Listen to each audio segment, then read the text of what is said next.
গ্রন্থি। এই প্রোস্টেটের প্রবলেম মানুষের যখন পুরুষ মানুষের বয়স আর কি 50 বছর যখন পেরিয়ে যায় তারপরে থেকে এগুলো শুরু হয়। প্রোস্টেট এই গ্রন্থিটি থাকে মূত্রথলির নিচে এবং ঠিক মলদ্বারের সামনে।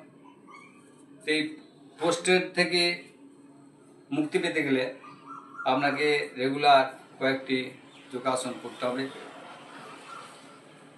প্রোস্টেটের প্রবলেম হলে যেসব সমস্যাগুলো হয় সেই সমস্যাগুলো হচ্ছে যে দেখবেন ঘন ঘন প্রস্রাব করে, কারো হয়তো প্রস্রাব করতে গেল প্রস্রাব আটকে যায়। এইসব সমস্যাগুলো রাত্রে প্রস্রাব ঘন ঘন হয় এবং ঠিক রাখতে পারে না, প্রস্রাবকে ধরে রাখার ক্ষমতা তখন থাকে না। তো এই প্রস্রাবের প্রবলেম বা প্রোস্টেটের প্রবলেমের জন্য কতগুলি আসন যোগাসন শুরু করছি। নমস্কার, exercise and yoga with Gopal sir. তা প্রথম এই প্রোস্টেটের এক্সারসাইজ হচ্ছে, দেখুন সোজা এরকম দাঁড়ান, দাঁড়িয়ে এভাবে দাঁড়িয়ে আস্তে আস্তে এভাবে বসুন। এতে কি হয়, প্রোস্টেট যে গ্ল্যান্ড আছে গ্ল্যান্ডটা টাইট থাকে, বড় হতে পারে না। এইভাবে এই ব্যায়ামটি 10 বার করুন, প্রথমে 5 বার তারপরে 10 বার করুন। নেক্সট ব্যায়াম হচ্ছে, দেখুন পাটি একবার সামনে নিয়ে যান, আবার পিছনে নিয়ে যান।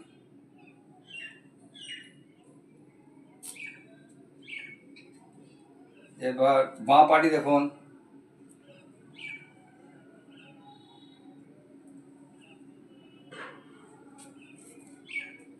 দ্বিতীয় এক্সারসাইজ হলো। এরপরে পরের এক্সারসাইজ দেখুন,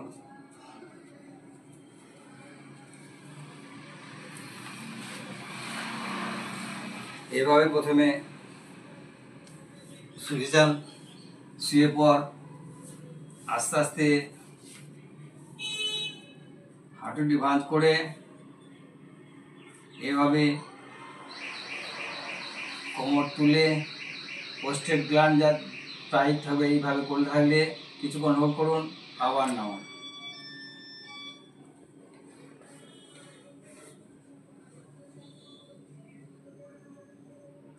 এইভাবে এই এক্সারসাইজটি 10 বার করে করুন। নেক্সট এক্সারসাইজ দেখুন, একইভাবে এভাবে শুয়ে পড়লেন, শুয়ে পড়ে পা দুটি কাছে নিয়ে আসুন, এভাবে দুদিকে পাটি নিয়ে যান।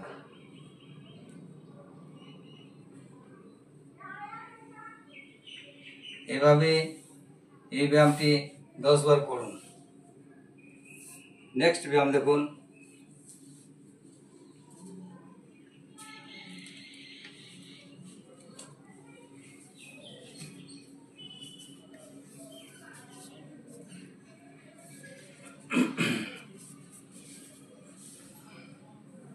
এইভাবে পা দুটি সোজা করুন, সোজা করে